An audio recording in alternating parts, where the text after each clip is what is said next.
30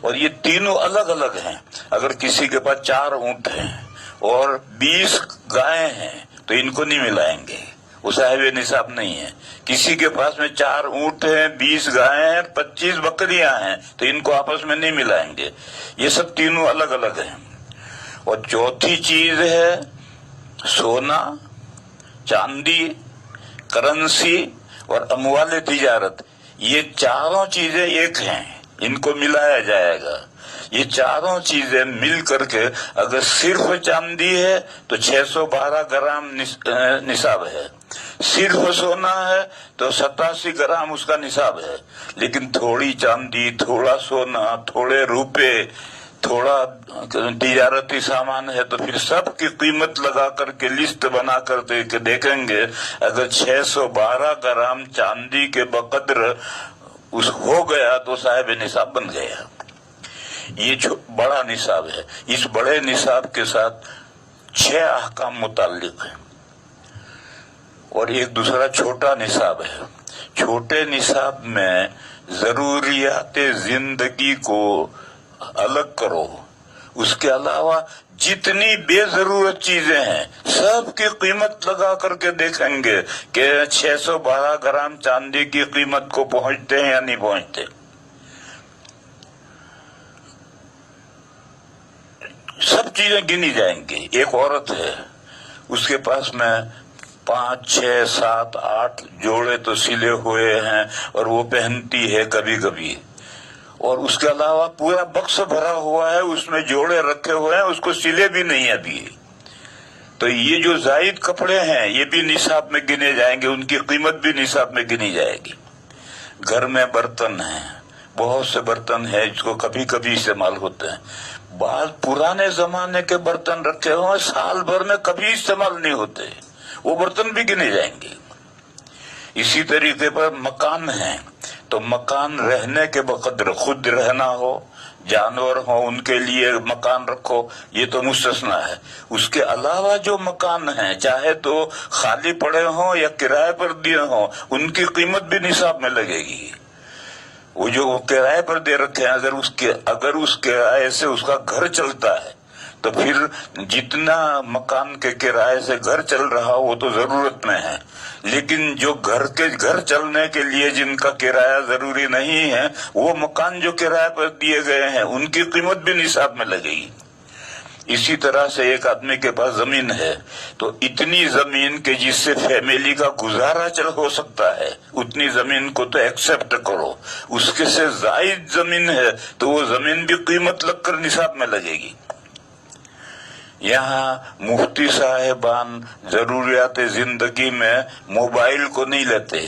بعض موبائل 25, 30, 50 ہزار کے ہوتے ہیں, وہ کہتے ہیں یہ ضرورت سے زائد ہیں. وہ لوگ کار کو بھی ضروریات میں نہیں لیتے. کار شہر میں, بامبے جیسے شہر میں تو کار ضروری ہے, لیکن دیہاتوں میں کیا ضروری ہے؟ بس ایک آدمی کے پاس کار ہے تو وہ ضروریات میں سے اس کو نہیں لیتے ہیں. اسی طریقے پر ٹی وی کو بھی ضروریات میں نہیں شمار کرتے. وہ مفتی کہتے ہیں کہ ان سب کی قیمتیں لگاؤ, نصاب میں لگیں گی اور وہ چھوٹے نصاب کا مالک بنے گا.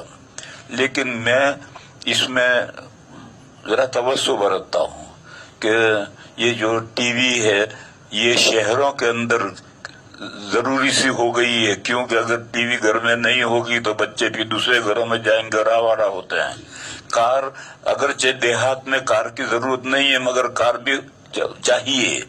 اسی طرح سے آج کل موبائل جو ہے دنیا کے احوال سے واقف ہونے کے لیے موبائل بھی ضروری ہے. تو چلو اسے مستثنا کرو. لیکن یہ عورت کے بے سیلے کپڑے رکھے ہیں یہ ضرورت میں نہیں ہے. جتنے کپڑے اس نے سیے ہیں اور پہن رہی ہے وہ ضرورت میں ہے. اور جو سسرال سے ملے ہوئے ہیں یا میکے سے ملے ہوئے جوڑے ہیں جو ابھی تک سیے ہی نہیں ہیں وہ ضرورت سے زائد ہیں, اس کی قیمت لگ کر نصاب میں آئے گی. بہرحال ہمارے گھروں میں پرانے زمانے کے برتن رکھے ہوئے ہوتے ہیں, بڑے بڑے برتن تانبے کے, پیتل کے رکھے ہوتے ہیں, کبھی زندگی میں کبھی استعمال نہیں ہوتے. یہ سب ضرورت سے زائد ہیں. یہ سب چیزیں قیمت لگ کر کے مکان اگر اس کا کرایہ گھر کے خرچے کے لیے کرایہ ضروری ہے تو اتنے مکان جو کرایہ پر اٹھائے ہیں وہ تو ضرورت میں ہے، لیکن اس سے زائد ہے جس کے پیسے کرایہ آ کر بیلنس ہوتا ہے تو وہ مکان جو کرایہ پر اٹھا رکھے وہ بھی ضرورت سے زائد ہے۔ اسی طرح سے زمین، اتنی زمین کہ جس کی آمدنی گھر کی ضرورت کے لیے ہے وہ تو مستثنا ہے، باقی زائد زمین ہے تو وہ بھی اسی میں۔ پہلے لوگوں کے پاس زائد زمینیں ہوتی تھی، اب تو کہاں رہی لوگوں کے پاس زائد زمینیں، اب تو 48 ایکڑ زمین ایک آدمی کے پاس رہ سکتی ہے، آگے رہ ہی نہیں سکتی ہے، اور اتنی زمین تو گھر چلانے کے لیے، چھوٹی فیملی کے چلانے کے لیے ضروری ہوتی ہے۔ بہرحال میں کہہ رہا تھا کہ یہ جو چھوٹا نصاب ہے، اس چھوٹے نصاب میں فرسٹ نیڈ یعنی بنیادی ضرورتیں جس کے جو زندگی گزارنے کے لیے ضروری ہیں ان کو الگ کر لو، اس کے علاوہ بنیادی ضروریات، حاجات اصلیہ سے زائد جتنی چیزیں ہیں ان سب کی قیمت لگاؤ، اور وہ قیمت 612 گرام چاندی کی قیمت کو پہنچ گئی تو وہ چھوٹے نصاب کا مالک ہو گیا۔ اور اس چھوٹے نصاب پر ہولان ہول ضروری نہیں، سال گزرنا ضروری نہیں ہے، جو چھوٹے نصاب کا مالک ہو گیا اس پر 5 احکام ہیں۔ ایک، اس پر صدقہ فطر واجب ہے، صاحب نصاب ہو گیا، چھوٹا نصاب کا مالک ہو گیا تو چاہے سال نہ گزرا ہو اس پر صدقہ فطر واجب ہے۔ دوسرا، اس پر قربانی واجب ہے۔ تیسرا، اس کے لیے زکوٰۃ لینا حرام ہے، وہ زکوٰۃ نہیں لے سکتا۔ جب تیرے پاس ضرورت سے زائد اتنی چیزیں ہیں تو زکوٰۃ کیوں لے رہا ہے؟ زکوٰۃ لینا حرام ہے، اس کو زکوٰۃ دینے سے زکوٰۃ ادا نہیں ہوگی۔ اور تیسرے اور چوتھے، حج فرض ہے، ضرورت سے اپنے گھر کے خرچے سے زائد زمینیں ہیں یا مکان ہیں تو بیچ کر کے حج میں جاؤ، حج فرض ہے۔ اور 5واں حکم ہے کہ ددیال میں یا ننیال میں تو 2 خاندان نکل گئے، سسرال نکل گیا اور دودھ پینے کا رشتہ نکل گیا۔ ددیال اور ننیال، ان 2 خاندانوں میں جو محرم ہیں یعنی جن سے نکاح کبھی بھی جائز نہیں ہے، بھائی ہے، بہن ہے، پھوپھی ہے، خالہ ہے، ماموں ہے، وہ اگر غریب ہیں اور ان کو معذور ہے اور ان کے پاس کوئی شکل کمانے کی گزارے کے نہیں ہے، لولے ہیں، لنگڑے ہیں، اپاہج ہیں، نابینا ہیں، تو پھر ان کا خرچہ اس صاحب نصاب پر واجب ہے کہ اس کا خرچہ دو۔ اس کو لوگ جانتے ہی نہیں۔ ددیال میں کوئی بھی ہو، ننیال میں کوئی بھی ہو، لیکن وہ محرم ہو جس سے نکاح ہمیشہ کے لیے حرام ہے، اور وہ غریب ہو اور معذور ہو اور کمانے کی کوئی صورت اس کے پاس نہیں ہے تو پھر اس کا خرچہ اس صاحب نصاب پر فرض ہے۔ یہ 5 احکام چھوٹے نصاب سے متعلق ہے۔ جو بھی چھوٹے نصاب کا مالک ہے، اور اس پر ہولان ہول بھی ضروری نہیں ہے، چھوٹے نصاب کا مالک ہوا تو صدقہ فطر ادا کرو، قربانی ادا کرو، زکوٰۃ نہیں لے سکتے ہو، حج فرض ہو گیا، حج کے بقدر پیسے ہوں تب حج فرض ہوتا ہے۔ زمین بیچ کر، مکان زائد زمین بیچ کر، زائد مکان بیچ کر اگر حج کے بقدر پیسے ہوں تب حج فرض ہوتا ہے۔ اسی طرح سے ذی رحم محرم، ددیالی یا ننیالی ذی رحم محرم ہو اور معذور ہو اور وہ کمانے کی اس کے لیے اندر استطاعت نہ ہو تو اس کا خرچہ فرض ہے، اس کا خرچہ اس کو صاحب نصاب کو دینا پڑے گا۔ یہ 5 احکام تو اس چھوٹے نصاب سے متعلق ہیں۔ اس چھوٹے نصاب کا جو مالک ہے اس پر زکوٰۃ نہیں ہے۔ اور بڑا جو نصاب ہے، جو اونٹوں سے بنتا ہے یا بکریوں سے بھیڑ بکریوں سے بنتا ہے یا گایوں بھینسوں سے بنتا ہے یا سونا چاندی کرنسی اور اموال تجارت سے بنتا ہے، اس سے جو نصاب بنتا ہے اس پر یہ 5 احکام تو ہے ہی۔ 6واں حکم یہ ہے کہ جب سال پورا گزر جائے اور 1 سال تک تمہارے پاس یہ نصاب رہے تو اب مقررہ جو زکوٰۃ ہے، اونٹوں میں مقررہ زکوٰۃ ہے 5 اونٹ میں 1 بکری، گایوں بھینسوں میں 30 میں ایک سالہ بچہ، اور بکریوں میں 40 بکریوں میں ایک بکری. اور یہ جو 4 چیزیں ہیں، سونا، چاندی، اموال تجارت اور کرنسی، ان میں 40واں، یعنی 40 روپے میں سے 1 روپیہ زکوٰۃ ادا کرو. یہ کب ہے؟ اس کے لیے سال گزر جائے، یہ نصاب کا مالک ہونے کے بعد میں پورا سال اس کے پاس نصاب رہے. نصاب میں سے زائد گھٹتا بڑھتا رہا اس کا اعتبار نہیں، لیکن نصاب کم نہیں ہو جانا چاہیے. اگر اس نصاب میں بھی گھٹ گیا سال کے بیچ میں تو پھر اس کا اعتبار نہیں ہے. پھر جب دوبارہ نصاب مکمل ہوگا تب سے سال پورا گنا جائے گا. اور اگر نصاب سے زائد گھٹتا بڑھتا رہا تو اس کا کوئی فرق نہیں پڑتا. نصاب اس کے پاس رہنا چاہیے، پورا سال مکمل نصاب اس کے پاس رہ جائے تو اس کے پاس میں وہ 5 احکام تو ہیں ہی، ان 5 احکام کے ساتھ زکوٰۃ نکالنا فرض ہے. تو اللہ تعالی نے ارشاد فرمایا وَمِمَّا رَزَقْنَاهُمْ يُنْفِقُونَ. اہل علم جانتے ہیں کہ من یہ تبیزیہ ہے. ما رزقناہم، جو ہم نے ان کو روزی دی ہے اس میں سے بعض کچھ خرچ کرتے ہیں. دیکھو میرے بھائیوں اور میری بہنوں، ہمارے پاس 2 چیزیں ہیں. ایک تو ہمارا نفس ہے، ہمارے جسم ہے، جان ہے، اور ایک ہمارے پاس میں مال ہے. یہ جان اور مال یہ دونوں ہمارے نہیں ہیں، یہ اللہ نے ہمیں دیے ہیں. جان بھی دی ہے، بدن بھی دیا ہے، مال بھی دیا ہے، مالک بھی بنایا ہے. لیکن مالک بنانے کے بعد پھر اللہ تعالیٰ نے اسے خرید بھی لیا ہے. لیکن خرید کر کے بھی ابھی ہے، وہ جان بھی ہمارے پاس ہے، مال بھی ہمارے پاس ہے. اور سورہ توبہ میں آیت ہے ان اللہ اشترى من المؤمنین انفسهم واموالهم بان لهم الجنہ. بے شک اللہ تعالی نے مومنین سے ان کی جانوں کو اور ان کے اموال کو خرید لیا ہے جنت کے عوض میں، یعنی پرائس، قیمت، ثمن جنت ہے. اور مبی ہماری جان اور مال ہیں، تو ہم نے اپنی جان اور مال اللہ کو بیچا، اللہ خریدا رہے ہیں، اور وہ اس کے عوض میں ہمیں کیا دیں گے؟ جنت دیں گے. ان اللہ اشترى من المؤمنین انفسهم واموالهم بان لهم الجنہ.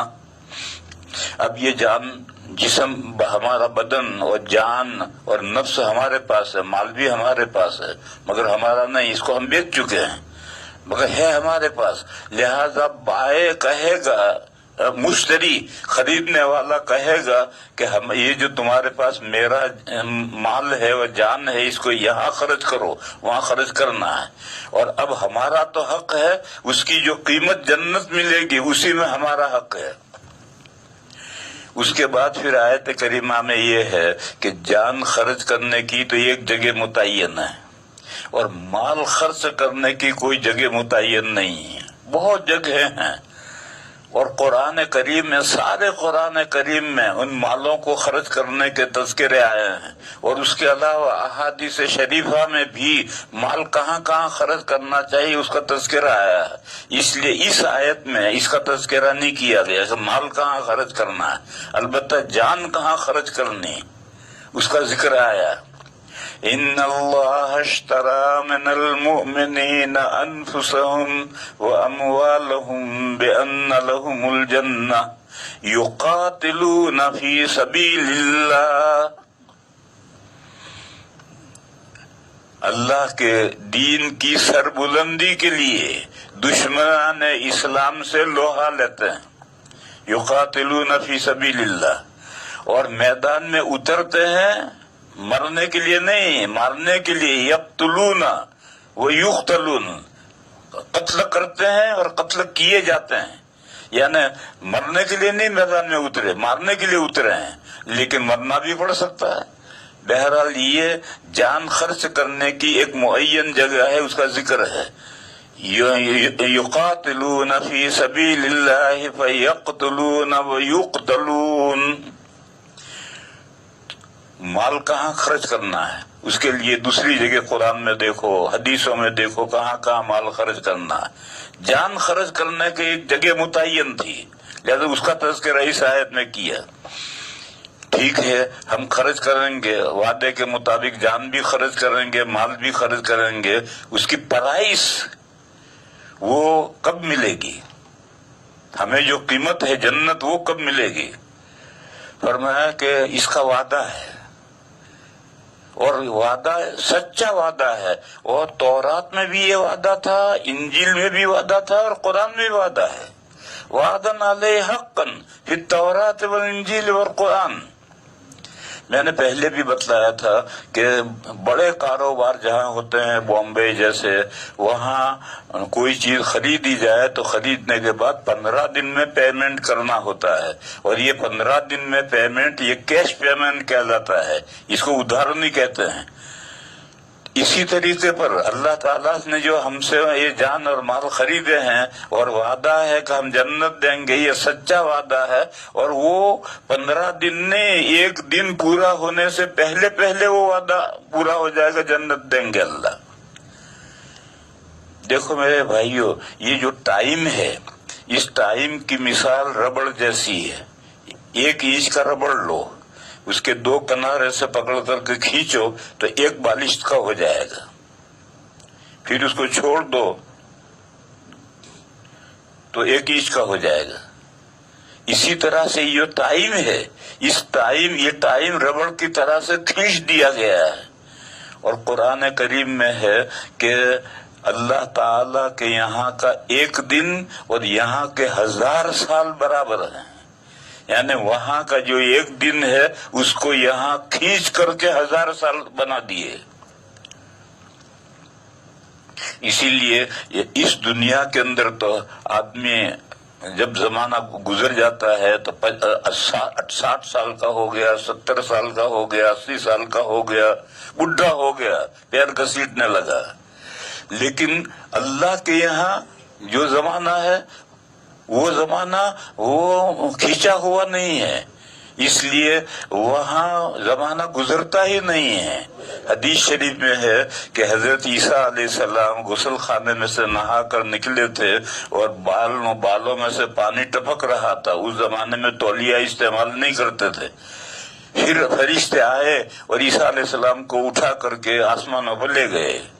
اب قیامت کے قریب میں جب عیسیٰ علیہ السلام آسمانوں پر سے دمشق کی جامع مسجد کے مینار پر اتارے جائیں گے، فرشتے لے کر اتاریں گے، تب بھی ان کے بالوں میں سے پانی ٹپک رہا ہوگا، یعنی وہاں زمانہ گزرا ہی نہیں، ابھی تک تو پانی ٹپک ہی رہا ہے، اور یہاں زمانہ گزرتا ہے۔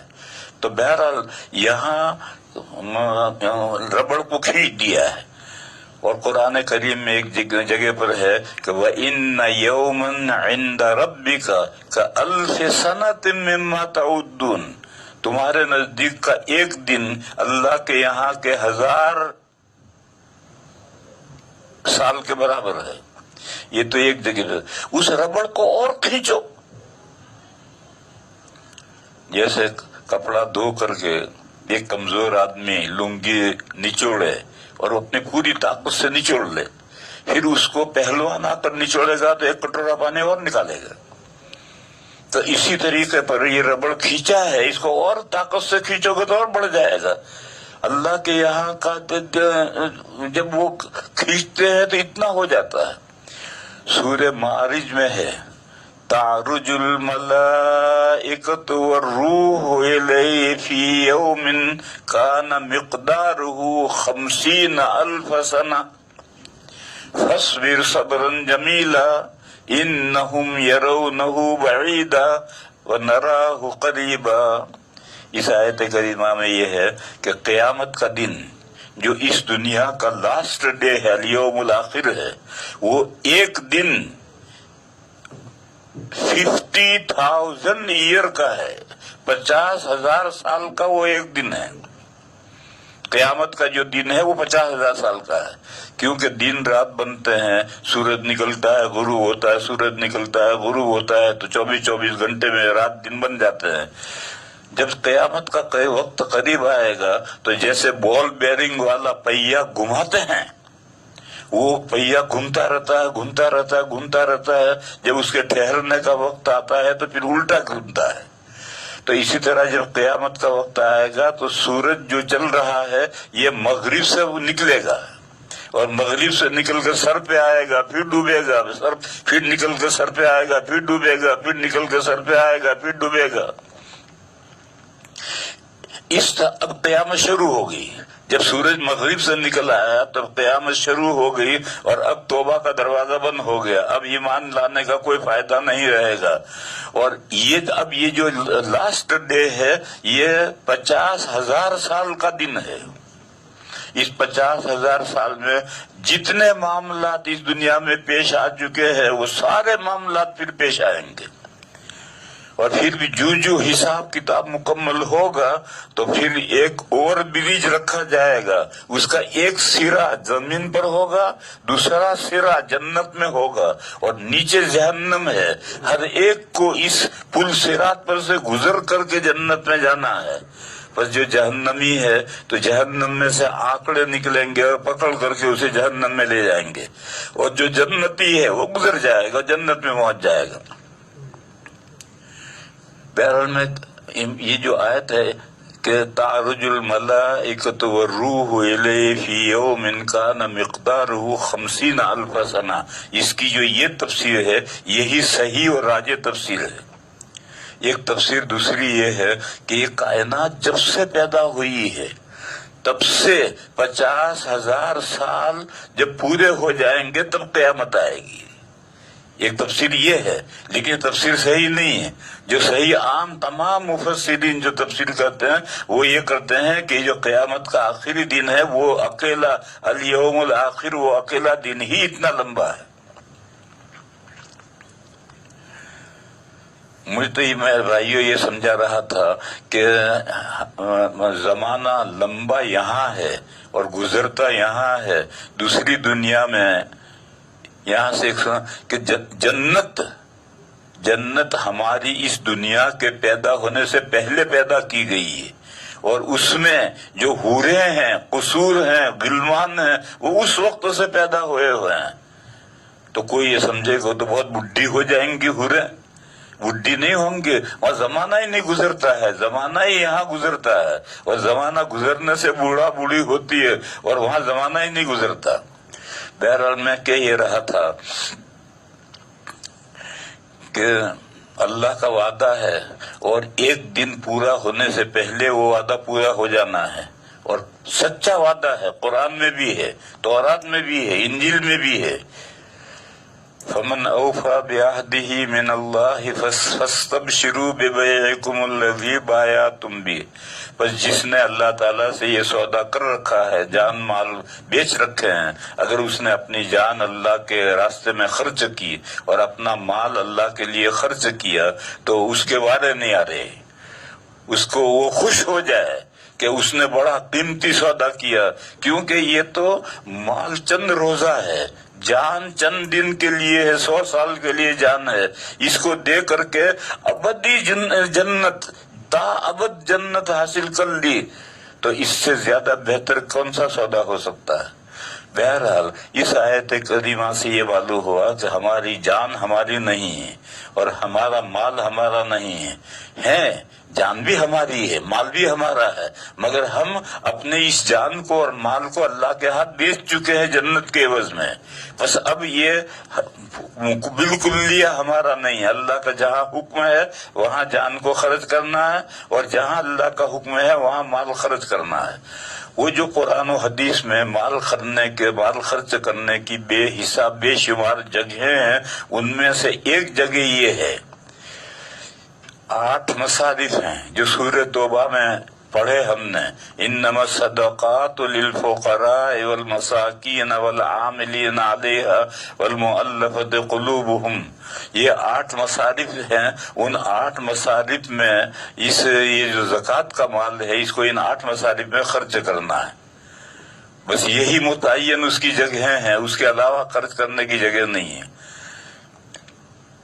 ایک غیر مسلم ہے، غیر مسلم کو زکوٰۃ نہیں دے سکتے، لیکن غیر مسلم انتہائی پریشان ہے.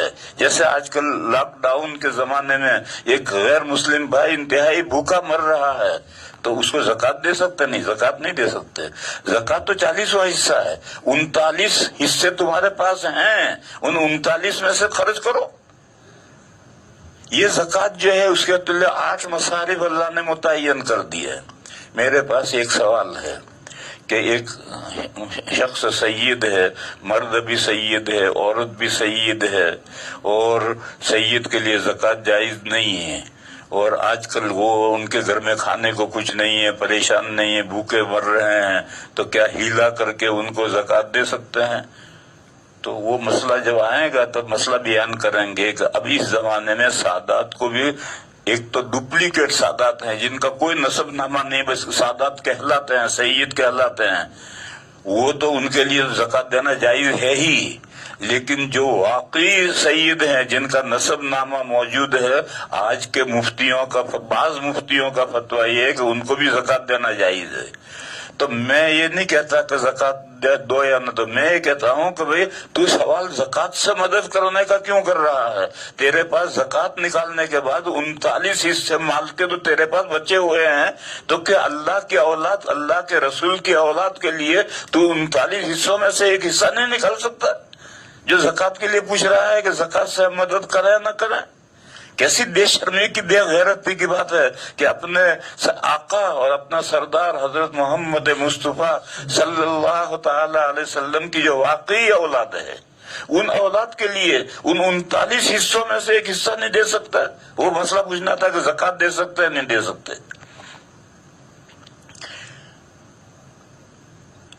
تو میں یہ کہہ رہا تھا کہ اس کے مصارف متعین 8، اس میں یہ ہے کہ غیر مسلم کو آپ زکوٰۃ نہیں دے سکتے.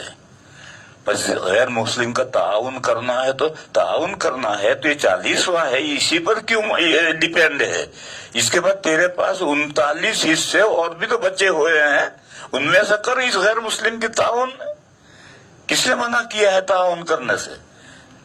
لیکن تو یہ کہتے ہیں زکوٰۃ ہی پہ مسئلہ پوچھ رہا ہے، تو یہ غلط فہمی ہے انسان کی کہ زکوٰۃ ہی پر ڈیپینڈ رہی ہے. یہ زکوٰۃ تو ان 8 مصارف کے لیے ہے، اور بقیہ جو 39 حصے ہیں وہ جہاں دنیا جو چاہے خرچ کر. بہرحال اللہ تعالیٰ نے مال، زکوٰۃ کا مال جو ہے وہ متعین جگہوں میں خرچ کرنے کے لیے قرآن میں ایک صحابی آئے، نبی پاک صلی اللہ علیہ وسلم زکوٰۃ کا مال تقسیم کر رہے تھے. انہوں نے سوال کیا اور وہ زکوٰۃ کے مستحق تھے نہیں، تو نبی پاک صلی اللہ علیہ وسلم نے ان سے کہا کہ دیکھ بھائی، یہ زکوٰۃ کا مال ہے، اور زکوٰۃ کے مال کے سلسلے میں اللہ نے ملک مقرب فرشتہ اور نبی مرسل، نبی انبیاء اور رسولوں پر اللہ نے اعتماد نہیں کیا، بلکہ اللہ تعالیٰ نے اس مال کے 8 مصارف خود نازل کیے ہیں قرآن میں. بس اگر ان 8 میں تو کسی مصرف میں اگر آتا ہے تو میں تجھے دے سکتا ہوں، ورنہ سوری. تو اللہ کے رسول صلی اللہ علیہ وسلم کو بھی ان 8 مصارف سے باہر خرچ کرنے کا اختیار نہیں تھا. تو آج کسی اور کو اختیار کہاں سے ہو جائے گا؟ لیکن جہاں ضرورت ہو تو وہاں باقی جو یہ زکوٰۃ تو 40واں حصہ ہے، باقی جو 39 حصے ہیں ان میں سے تم جہاں چاہے خرچ کرو. اس کو کس نے منع کیا ہے؟ کسی نے منع نہیں کیا. تو میں کہہ رہا تھا کہ من تبیز یہ استعمال کیا ہے، اور کہ وہ مسلمان وہ ہیں کہ جو ہم نے ان کو روزی دی ہے اس میں سے کچھ خرچ کرتے ہیں. یہ جو ہمارے پاس مال ہے، یہ ہمارا، یہ در حقیقت یہ اس مال کے مالک اللہ ہیں. اللہ نے تو ہمیں اس میں ڈپیوٹی بنایا ہے، مالک بنایا ہے. اور قرآن میں فرمایا وَأَنفِقُوا مِمَّا جَعَلَكُمْ مُسْتَخْلَفِينَ فِيهِ، خرچ کرو اس مال میں سے جس میں ہم نے تمہیں اپنا نائب قائم مقام بنایا ہے، اس میں سے خرچ کرو. وہی جو اللہ نے قائم مقام بنا کر کے دیا ہے، یہی روزی ہے.